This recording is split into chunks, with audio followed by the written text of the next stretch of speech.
नमस्कार विद्यार्थी मित्रांनो, मी प्राध्यापक एस.एन. चौधरी सर, इंदिरा गांधी विद्यालय व कनिष्ठ महाविद्यालय धरणगाव. विद्यार्थी मित्रांनो, आपण याआधी मागचा व्हिडिओ जो बघितला त्यामध्ये संरक्षणशास्त्र इयत्ता 11वी प्रकरण पहिले आपण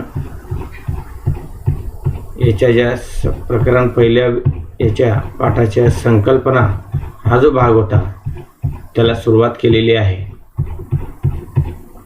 संरक्षणशास्त्रातील महत्त्वाच्या संकल्पना आपण बघत आहोत. त्यामध्ये आपण सुरुवातीला राष्ट्र म्हणजे काय, राष्ट्राचे घटक 3 कोणते आहेत त्याचा अभ्यास आपण या ठिकाणी केला. यानंतर आपण राष्ट्रवाद म्हणजे काय, राष्ट्रवाद कशा पद्धतीचा आहे, सार्वभौमत्व म्हणजे काय याविषयी आपण अभ्यास केला. त्यानंतरचा घटक आपण राज्य हे बघितलं, त्याविषयी आपण माहिती मिळवली. यानंतर आपल्याला राष्ट्रहित हा भागसुद्धा आपण त्या ठिकाणी पाहिला आणि याचा पुढचा भाग म्हणजे राष्ट्रीय सुरक्षा हा भाग आपल्याला आता आज या पाठामध्ये व्हिडिओ दुसऱ्यामध्ये सुरू करायचा आहे. राष्ट्रीय सुरक्षा. वॉल्टर लिपमन म्हणतात, एखाद्या राष्ट्राला युद्ध टाळण्यासाठी जेव्हा आपला वैध राष्ट्रीय हिताचा त्याग करावा लागत नाही आणि तसा धोका निर्माण झाला तर युद्ध करण्याची एखाद्या देशाची तयारी असते तेव्हा तो देश सुरक्षित असतो. म्हणजे तो देश युद्धासाठी सामर्थ्य त्याच्यामध्ये पाहिजे, त्या देशाची तयारी त्या ठिकाणी युद्धासाठी पाहिजे, परिपूर्ण पाहिजे, त्याला आपण राष्ट्रीय सुरक्षा असे म्हणू शकतो. राष्ट्रीय सुरक्षा म्हणजे काय, तर राष्ट्रहित या संकल्पनेमध्ये राष्ट्रीय सुरक्षा या संकल्पनेचं मूळ आहे. भारताच्या सुरक्षा धोरणामध्ये देशाचा भूखंड, सार्वभौमत्व आणि स्वातंत्र्य यांचे रक्षण हे पायाभूत घटक आहेत. लक्षात घ्या, भारताच्या सुरक्षा धोरणामध्ये देशाचा भूखंड, सार्वभौमत्व आणि स्वातंत्र्य यांचे रक्षण हे पायाभूत घटक आहेत. राज्याचे बाह्य आक्रमणापासून रक्षण करणे हा राष्ट्रीय सुरक्षेचा पारंपरिक अर्थ लावला जातो किंवा अर्थ आहे. राज्याचे बाह्य आक्रमणापासून म्हणजे आपल्या देशावर इतर देशांनी जर आक्रमण करत असतील तर त्याच्यापासून आपण बचाव केला पाहिजे. आपला राष्ट्रीय सुरक्षेचा पारंपरिक अर्थ आहे. लष्करी सामर्थ्य हा त्याचा एक पैलू आहे, परंतु एकमेव नाही. देशाला सर्वतोपरी सुरक्षित ठेवण्यासाठी वेगवेगळ्या प्रकारची सुरक्षा करणे गरजेचं आहे. लष्करी सुरक्षेबरोबर आपण राजनय किंवा आपलं राजकारण, पॉलिटिक्स, समाज, पर्यावरण, ऊर्जा आणि नैसर्गिक संसाधने, अर्थव्यवस्था, मानवी संसाधने हे राष्ट्रीय सुरक्षेच्या संदर्भात महत्त्वाचे पैलू आहेत. बघा विद्यार्थी मित्रांनो, आजपर्यंत आपल्या अभ्यासामध्ये अनेक ठिकाणी आपल्याला हे पैलू आलेले आहेत. समाज आलेला आहे, राजकारण आलेलं आहे, पर्यावरण आलेलं आहे, ऊर्जा, नैसर्गिक संसाधनं, अर्थव्यवस्था, मानवी संसाधने हे राष्ट्रीय सुरक्षेचे महत्त्वाचे पैलूंचा आपण कुठे ना कुठे थोड्याफार प्रमाणात का असेना आपण अभ्यास केलेला आहे. देशामध्ये शांतता आणि नागरिकांच्या व्यक्तिगत, सामाजिक आणि राजकीय जीवनात सौख्य आणि सलोखा निर्माण करणे आणि सुशासन उपलब्ध करणे म्हणजेच राष्ट्र बांधणी करण्यासाठी हातभार लावणे हे राष्ट्रीय सुरक्षेचं महत्त्वाचं उद्दिष्ट आहे. राष्ट्राचे अस्तित्व अबाधित ठेवण्यासाठी, सुरक्षित ठेवण्यासाठी राष्ट्रीय ऐक्य असणं फार महत्त्वाचं आहे. राष्ट्रामध्ये एकोपाची गरज आहे. देशाची परंपरा, संस्कृती, इतिहास याविषयी नागरिकांना अभिमान असतो आणि तो असायलाच पाहिजे आणि त्यातून ऐक्याची भावना जागृत होते. शांतता काळात जागरूक राहून राष्ट्राच्या संरक्षणासाठी निर्माण केलेल्या संरक्षण व्यवस्थेला राष्ट्रीय सुरक्षा असे म्हणतात. बघा आपण परत बघूया. शांतता काळामध्ये जागरूक राहून म्हणजे जनतेने जागरूक राहून राष्ट्राच्या संरक्षणासाठी निर्माण केलेल्या संरक्षण व्यवस्थेला राष्ट्रीय सुरक्षा असं म्हटलं जातं. अशा प्रकारे सुरक्षेच्या पारंपरिक पैलूंप्रमाणे अन्य पैलू चे सुद्धा अभ्यास करणं आपल्याला महत्त्वाचं आहे, गरजेचं आहे. या ठिकाणी राष्ट्रीय सुरक्षा आपल्याला आपल्या देशाची मिलिटरी याचा एक छोटासा एक चित्र या ठिकाणी दिलेलं आहे. राष्ट्रीय सामर्थ्य हा आता आपल्याला पुढचा मुद्दा या ठिकाणी बघायचा आहे. राष्ट्रीय सामर्थ्य काय आहे? आतापर्यंत आपण सार्वभौमत्व आणि राष्ट्रवाद या संकल्पना आणि त्यांचे महत्त्व याचा अभ्यास केला. आता आपल्याला राज्य या संकल्पनेतील विविध घटक, राष्ट्रीय हित ही संकल्पना आपण अभ्यासली. राज्यव्यवस्था समजून घेताना राष्ट्रीय सामर्थ्य ही संकल्पना अभ्यासणं महत्त्वाचं आहे. कारण राष्ट्रीय सामर्थ्य हे राष्ट्राच्या हिताचं रक्षण करतं आणि देश आपला सुरक्षित ठेवतो. आपल्या राष्ट्रहिताच्या दृष्टीने दुसऱ्या देशाशी असलेल्या संबंधांना प्रभावित करण्याच्या क्षमतेला राष्ट्रीय सामर्थ्य म्हणतात. विद्यार्थी मित्रांनो, लक्षात घ्या, आपल्या राष्ट्रहिताच्या दृष्टीने दुसऱ्या देशाशी असलेल्या संबंधांना प्रभावित करण्याच्या क्षमतेला राष्ट्रीय सामर्थ्य असं म्हटलं गेलं आहे. परत आपण बघूया, आपल्या राष्ट्रहिताच्या दृष्टीने दुसऱ्या देशाशी असलेल्या संबंधांना प्रभावित करण्याच्या क्षमतेला राष्ट्रीय सामर्थ्य असं म्हणतात. प्रत्येक राष्ट्र आपल्या अस्तित्वासाठी आणि स्वहितासाठी रक्षण करण्यासाठी आपले राष्ट्रीय सामर्थ्य वाढवण्याचा अनेक प्रकाराने प्रयत्न करत असतो. राष्ट्रीय सामर्थ्याविषयी बोलताना आपण सांगतो, देशाच्या सैनिकी सामर्थ्यावर सर्वाधिक भर दिला जातो आणि दिला पाहिजे. आता आपण राष्ट्रीय सामर्थ्याच्या विभिन्न घटकांची ओळख करून घेऊ. त्यांचे मूर्त आणि अमूर्त असे 2 गटात वर्गीकरण केलेले आहे. मूर्त आणि अमूर्त. जे घटक आपण पाहू शकतो, ज्याचे मोजमाप करू शकतो, ते मूर्त घटक. म्हणजे जे आपल्याला डोळ्यांनी पाहता येतील, त्याचं मोजमाप करता येईल आपल्याला. हे किती किलो आहे, हे किती वेळ चाललं, त्याचं मोजमाप करू शकतो, ते मूर्त. आणि जे केवळ फक्त आपण अनुभवाने आपल्या मनाशी घेतो, एक अनुभवातून हे अशा पद्धतीनं असू शकतं, असे घटक हे अमूर्त घटक आहे. आता आपण बघूया मूर्त घटक.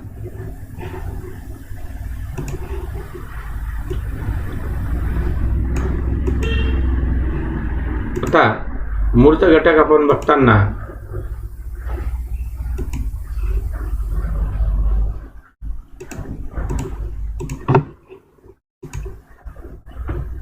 मूर्त हे घटक जे आहेत, यामध्ये पहिला घटक आहे भौगोलिक घटक. भौगोलिक घटक अभ्यासताना देशाचं क्षेत्रफळ आपण मोजू शकतो, हवामानाचा अंदाज घेऊ शकतो, कोणता ऋतुमान आहे, त्याचे जगातील भौगोलिक स्थान कोणते आहे, तसेच पर्वत, शिखर आणि नद्या यांचा अभ्यास आपण भौगोलिक घटकामध्ये करू शकतो. आपण बघतो नद्या किती आहेत, पर्वत किती आहे, नद्यांची लांबी किती आहे, म्हणजे आपण ते मोजू शकतो, ते पाहू शकतो, म्हणून ते मूर्त घटक आहेत. हिमालय, उत्तरेला, भारताच्या उत्तरेला हिमालय आहे, नैसर्गिक सीमा तयार झालेली आहे. याशिवाय नकाशामध्ये भारताची किनारपट्टी आपल्याला दिसते. भारताच्या पश्चिमेला आणि पूर्वेला महासागराची किनारपट्टी आहे, समुद्राची किनारपट्टी आहे. म्हणजे भारताची हिंदी महासागर क्षेत्राची भूमिका महत्त्वाची ठरते. दुसरा आहे कच्चा माल आणि नैसर्गिक संसाधने. यामध्ये अन्न, कापूस, रबर आणि ताग हे वनस्पतीजन्य पदार्थ आहेत. दूध, मासे, मांस, तेल प्राणीजन्य पदार्थ आहेत. लोखंड, कोळसा, खनिजे यांचा समावेश होतो. भारत हा जगातील सर्वात मोठा दूध उत्पादक देशांपैकी एक आहे. गहू आणि भात उत्पादनामध्ये भारत स्वयंपूर्ण आहे. भारतामध्ये कोळसा आणि लोखंडाचे सर्वाधिक साठे आपल्याला सापडतात. म्हणजे याचा आपण मोजमाप करू शकतो, आपण डोळ्यांनी पाहू शकतो. याला म्हणतो आपण मूर्त घटक. तिसरा आहे लोकसंख्या. कोणत्याही देशाची एकूण लोकसंख्या किती आहे यापेक्षा त्या देशाची उत्पादन क्षमता म्हणजे उत्पादनक्षम लोकसंख्या किती आहे, म्हणजे काम करणारे किती, न काम करणारे किती, हे अधिक महत्त्वाचं आहे. भारताला तरुणांचा देश म्हटलं जातं, कारण या ठिकाणी राष्ट्र सामर्थ्याचे घटक आपण बघतो. या ठिकाणी काही चित्र आपल्याला दिलेले आहे. कारण की देशाच्या एकूण लोकसंख्येपैकी 50%हून अधिक लोकसंख्या 25 वर्षाच्या खाली आहे आणि काही लोकसंख्या 65 वर्षाच्या वर आहे. म्हणजे 25 वर्षाच्या खाली आणि 65 वर्षाच्या वर हा जो लोकसंख्येचा वयोगट आहे हा न काम करणारा भारतामध्ये आहे. म्हणजे 35 वर्षापेक्षा लहान वयोगटामध्ये जे मोडले जातात ते कार्यक्षम आहेत, काम करणारा गट आहे, लाभदायक आहे. चौथा घटक आहे तंत्रज्ञान विज्ञान, म्हणजे भौतिक आणि नैसर्गिक सृष्टीचे संरचना आणि विविध क्रियाकलापांचा पद्धतशीर अभ्यास या ठिकाणी तंत्रज्ञानामध्ये केला जातो. व्यावहारिक शास्त्रांचे उपयोजन जेव्हा औद्योगिक आणि वाणिज्य क्षेत्रात केले जाते तेव्हा त्याला तंत्रज्ञान म्हटलं जातं. जेव्हा शास्त्रीय ज्ञानाचा वापर व्यावहारिक हेतूने आपण करतो तेव्हा काही पद्धती, व्यवस्था, साधने वापरली जातात. या सर्व घटकांचा समावेश तंत्रज्ञानामध्ये केला जातो. विज्ञान आणि तंत्रज्ञान हे राष्ट्रीय सामर्थ्याचे महत्त्वाचे घटक आहेत. आण्विक, अंतरिक्षी आणि इलेक्ट्रॉनिक्स या क्षेत्रात भारताने मोठी उंची आज आपल्याला गाठलेली दिसते. विद्यार्थी मित्रांनो, यानंतर आपल्याला अमूर्त घटक बघायचे आहेत. अमूर्त घटकामध्ये आपल्याला 3 घटक दिलेले आहेत. विचारसरणी ही एक समाज, लोक किंवा देश यांच्या जगाकडे पाहण्याचा दृष्टिकोन कसा आहे. भारतीय राज्यघटनेच्या सरनाम्यामध्ये देशाची विचारसरणी अधोरेखित केलेली आहे. विचार आपण मांडतो, विचार आपण बघू शकत नाही, फक्त मांडतो आपण, म्हणून तो अमूर्त घटक आहे. नीतिधैर्य दुसरा घटक आहे. नीतिधैर्य हे देशाचे राष्ट्रीय गुणवैशिष्ट्य असतं. पेच प्रसंग ओढवला तर लोक कसे वागतात. उदाहरणार्थ पूर आला, भूकंप आला, युद्ध प्रसंग ओढवला, लोक घाबरून न जाता एकमेकांच्या मदतीला धावून जातात. याला देशाचे नीतिधैर्य असं म्हटलं जातं. तिसरा आहे नेतृत्व. प्रभावी नेतृत्व असं असायला पाहिजे. प्रभावी, पात्र, सक्षम नेतृत्व देशाला शांत आणि समृद्धीकडे नेतं. म्हणून हे अमूर्त घटक आहे. हे 3 घटक बघितल्यानंतर आपल्याला पुढचा घटक या ठिकाणी बघायचा आहे, राष्ट्रीय सुरक्षा धोरण. आता राष्ट्राचं सुरक्षा धोरण कसं असायला पाहिजे, भारताचं सुरक्षा धोरण कसं असायला पाहिजे, म्हणून ते आपल्याला या ठिकाणी बघायचं आहे. राष्ट्रहित या संकल्पनामध्ये राष्ट्रीय सुरक्षा या संकल्पनेचं मूळ घडलेलं आहे. शांतता काळात जागरूक राहून राष्ट्राच्या संरक्षणासाठी निर्माण केलेला संरक्षण व्यवस्थेला राष्ट्रीय सुरक्षा असं म्हणतात. म्हणजे राज्य आपल्या हितसंबंधांना प्राधान्य दिलं जातं, निर्णय घेतं, राज्य त्यांची मूलभूत मूल्य जोपासतं. आपण राष्ट्रीय हित या संकल्पनेशी निगडीत सुरक्षा, व्यवस्था, सुव्यवस्था, न्याय आणि लोककल्याण ही महत्त्वपूर्ण मूल्य देखील समजून घेण्याचा प्रयत्न केला. मानवतावादी ध्येय आहेत. याचा अर्थ भारत, पाकिस्तान, चीन, रशिया, फ्रान्स असे अनेक देश ही मूल्ये आपल्या नागरिकांना उपलब्ध करून देण्याचा प्रयत्न करतात. तर मग राष्ट्रीय सुरक्षा म्हणजे काय, राष्ट्रीय धोरण म्हणजे काय. सुरक्षा धोरण देशाच्या राष्ट्रीय हितावर अवलंबून आहे. देश या धोरणाआधारे आपले हित जोपासण्याचा प्रयत्न करतो. धोरण निर्मितीचे 2 पैलू या ठिकाणी आपल्याला सांगितलेले आहेत. पहिला आहे राष्ट्र जी मूलभूत तत्व आणि मूल्ये यांचे संवर्धन आणि जतन करतं. त्या आधारे राष्ट्राचे सुरक्षा धोरण आखले जाते.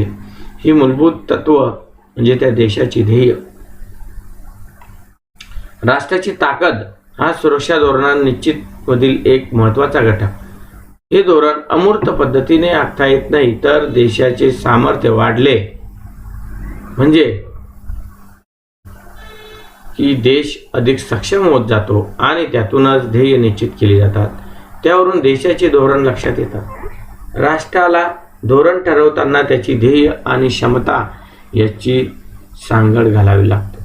असा समतोल साधल्याने उत्तम धोरण निर्मिती शक्य होते.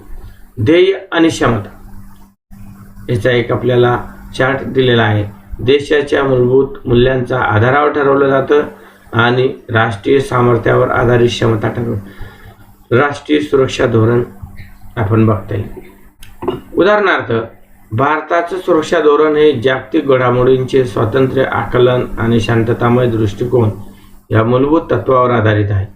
भारत या धोरणासाठी अन्य कोणत्याही देशावर अवलंबून राहणार नाही. स्वतंत्रपणे आपले धोरण आखेल. शांतता हे भारताच्या धोरणाचे मध्यवर्ती मूल्य आहे. अशा प्रकारे भारत आपले प्रश्न युद्ध, तंट्यापेक्षा संवाद आणि चर्चेतून, शांततेतून सोडवेल. या सर्व चर्चेच्या आधारे भारताचे पाकिस्तान, चीन किंवा फ्रान्स यांच्याशी असणारे धोरण समजून घेता येईल. याशिवाय भारताचे व्यापार, शस्त्र नियंत्रण, पर्यावरणीय समस्यांविषयी काय धोरण आहे ते देखील समजून घ्यावे लागेल. याचबरोबर भारताने आपली क्षमता देखील तपासणे गरजेचे आहे. भारताला सीमेकडील दहशतवादाला तोंड द्यावयाचे असेल तर भारताला पहिल्यांदा आपली ताकद आजमावून पाहावी लागेल. आपण समोरील देशाच्या ताकदीवर पेक्षा जास्त आहात का कमी आहात हे आपल्याला आजमावं लागेल. आतापर्यंत आपण राज्यव्यवस्थेचे विविध घटक अभ्यासले. आपले राष्ट्रहित आणि सामर्थ्य आजमावून देश आपले राष्ट्रीय सुरक्षा धोरण निश्चित करत असतो.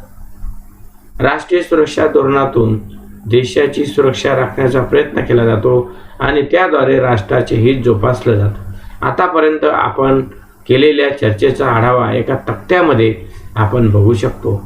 प्रमुख संकल्पना: राष्ट्र, संस्कृती, वंशिकता, वंश, धर्म, भाषा, इतिहास अशा अन्य घटकांच्या समानतेमुळे लोकांचे मध्ये मानसिक आणि पातळीवर एकजिन्सी भाव निर्माण होतो. अशा वेळी एखादा ठराविक प्रदेश असावा ही पूर्व अट नसतं. यानंतर राष्ट्रवाद आपण बघितला. राष्ट्र या संकल्पनेचे व्यक्त स्वरूप कसे असेल त्याची व्याख्या केली. त्यानंतर राज्य, लोकसंख्या, प्रदेश आणि सार्वभौमत्व, शासन हे महत्त्वाचे घटक बघितले. त्यानंतर राष्ट्रीय हित, राज्यघटनेने जी मूलभूत मूल्ये सांगितली, ज्या चौकटीत राष्ट्राचे हित निश्चित केलं, राष्ट्र इतिहासाचं फलित आहे. राज्यव्यवस्था, अर्थव्यवस्था, समाज आणि संस्कृती यांची मूल्यव्यवस्था यांचा यामध्ये समावेश होतो. देशाचा भूगोल, भौगोलिक राजकारण तसेच राजकीय, आर्थिक, सामाजिक, सांस्कृतिक पैलू त्या देशाची गाभाभूत मूल्ये निश्चित करण्यासाठी निर्णायक असतात.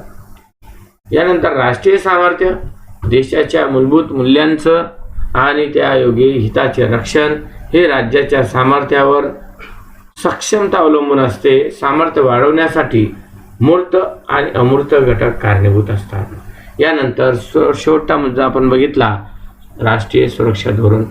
राष्ट्राचे संरक्षण कसे करता येईल हे ठरवणारं धोरण म्हणजे राष्ट्रीय सुरक्षा धोरण होय.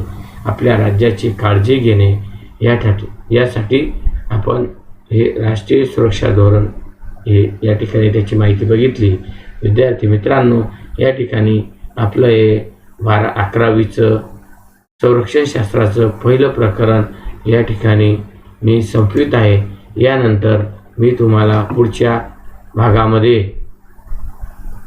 या प्रकरण पहिल्यावरचा स्वाध्याय मी या ठिकाणी बघेल. तोपर्यंत मी या ठिकाणी थांबतो.